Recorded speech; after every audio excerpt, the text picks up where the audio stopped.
good evening po mga mamamayan. Ngayong gabing ito ay mayroon po tayong bisita, si Mama Yeps. Hello Mama Yeps. Hello po sa inyong lahat. Ngayong gabing ito ay gagawa po tayo ng panibagong flavor ng ating ice candy at isa din po ito sa mga request ng ating mga viewers. So ang gagawin po natin ngayon ay melon ice candy. Ito na po yung ating mga ingredients. Meron po tayo ditong melon.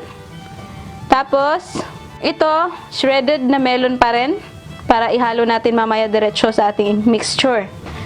1 cup ng tapioca flour or kung wala kayong tapioca flour, pwede din po yung cornstarch. Evaporated milk, condensed milk, Nestle cream, 5 cups na tubig, at syempre po yung ating gagamitin na ice candy wrapper. Ang size po ay 2 by 10. So, yan na po lahat yung ating mga ingredients. So, simulan na po natin gawin. Ngayon, ang una po natin gagawin ay ibuhos po natin yung ating 5 cups na tubig dito sa ating cooking pot na gagamitin. So, itong gagawin ko ngayon ay kakaiba po na proseso doon sa mga nakaraan ko pong recipe ng ating ice candy. Bali, ito ngayon, papakuluin ko po muna yung tubig natin. Pag kumulo na, tsaka ko ihahalo dito yung ating cornstarch. So, ito turn on ko na yung ating apoy. Tsaka hihintay natin siyang kumulo. Ngayon, habang pinapakulo po natin yung ating tubig, ay i-dilute po muna natin itong ating 1 cup na tapioca flour. Lalagyan po natin siya ng 1 cup na tubig. So, bali, tutunawin po muna natin siya. May nag-suggest po kasi ng prosesong ito. First time ko pa po itong gawin ngayon. Susubukan ko kung ano po yung pagkakaiba niya dun sa mga nakaraan ko pong proseso. Kung pareho lang ba or kung alin po yung mas convenient po sa inyo na gawin. Dahil ang nagsabi po kasi nito, mas madali daw po. Mas mabilis lang. Yan. Pag natunaw na po, hihintayin na lang po natin siyang kumulo yung ating tubig, tsaka natin to ibubuhos. Ngayon po, nakikita nyo na kumukulo na po yung ating tubig. Hihinaan po natin yung ating apoy para hindi po siya mag-sticky kaagad yung ating flour mixture dito na ibubuhos natin. So yan, ibubuhos natin ng dahan-dahan yung ating flour. Tsaka sabayan po natin ng paghahalo.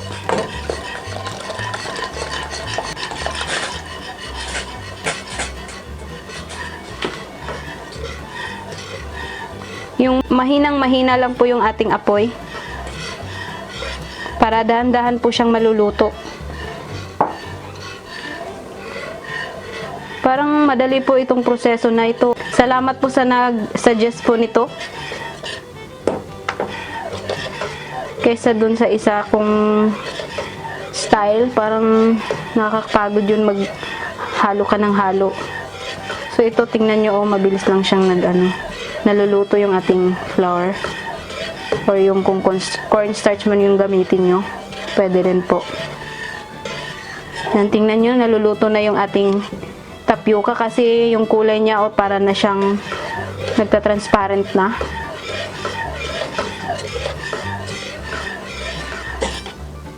So ngayon, pwede na po nating ibuhos yung ating evaporated milk.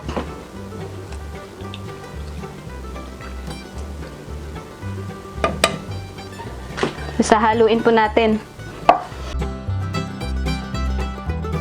Haluin nyo lang po ng haluin para hindi didikit yung ating flour doon sa ating pinakailalim sa kaldero or hindi siya masusunog yung ilalim.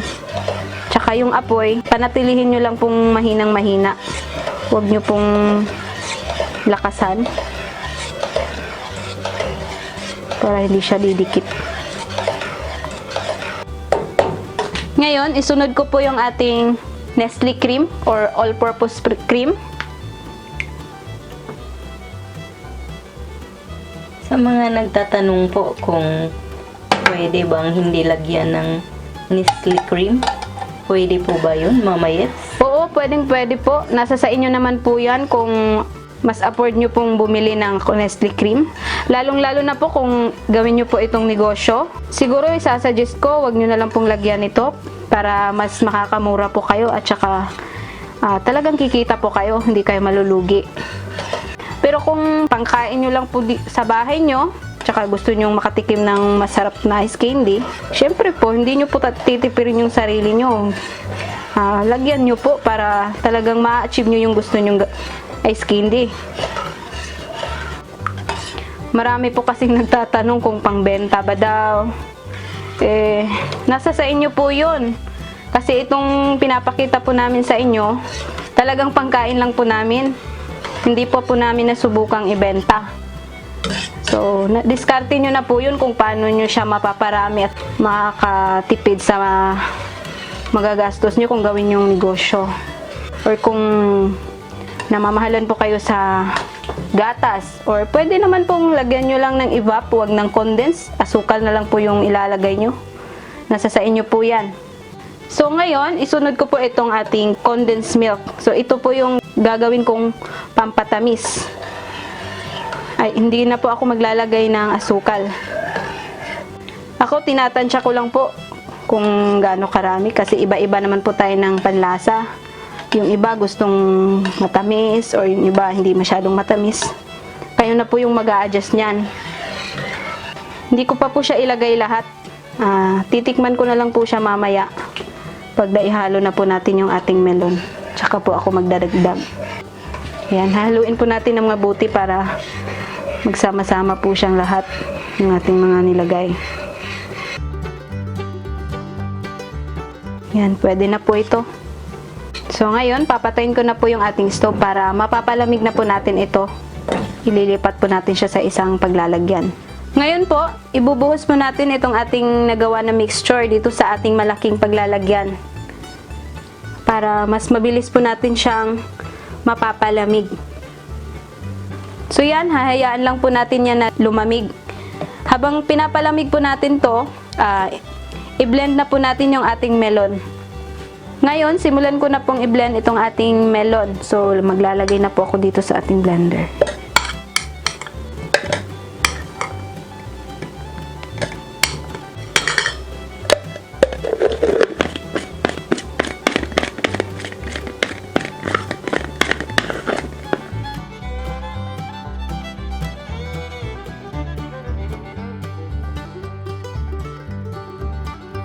Ito na po yung ating melon, na-blend ko na po lahat. So ngayon, hihintayin na lang po natin na lumamig yung ating flour mixture kanina na niluto. Tapos paghalu-haluin na po natin siya. Ngayon pong malamig na po itong ating flour mixture, ay ibubuhos ko na po itong ating na-blend na melon. Ayan. Hahaluin lang po natin.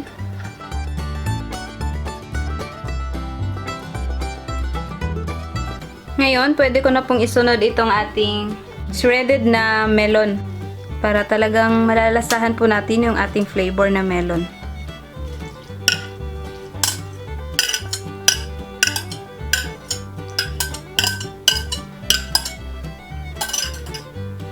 Tapos hahaluin po natin.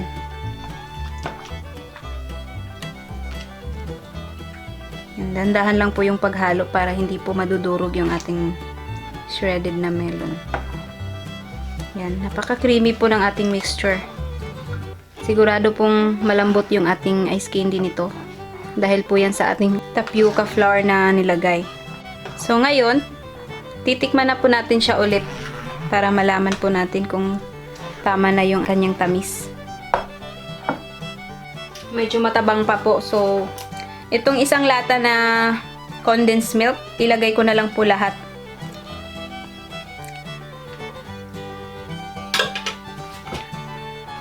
Pero pag yung isang latang condensed milk ay natatabangan pa rin po kayo, pwede po kayong magdagdag ng sugar. Yan, tikman natin ulit.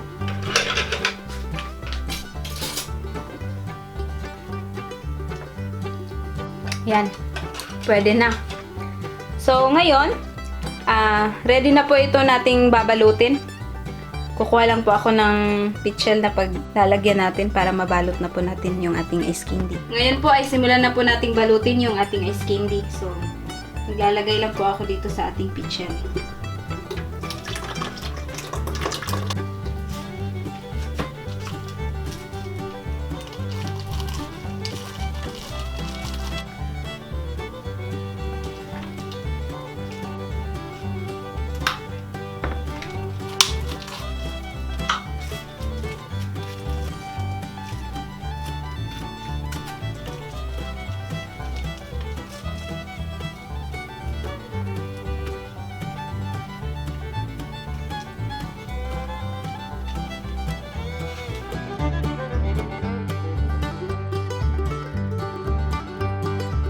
Ayan na po yung ating ice candy. Ang nagawa ko po ay umabot po siya ng mga 35 pieces. So ngayon, ready na po nating ilagay ito sa ating freezer. I-freeze po natin siya ng mga 8 hours or hanggang overnight. So kinabukasan po, ipapakita po namin sa inyo yung giging resulta po ng ating ice candy. Ito na po mga mamamayang ang ating melon ice candy na ginawa po ni Mama Yeps. Maraming salamat po sa kanyang pagpapakita ng recipe niya ng ice candy. At sana'y mag-like, mag-subscribe at mag-share po kayo. Maraming salamat po sa panunood. Ito po ang inyong Ate Mayang na nagsasabing, mabuhay!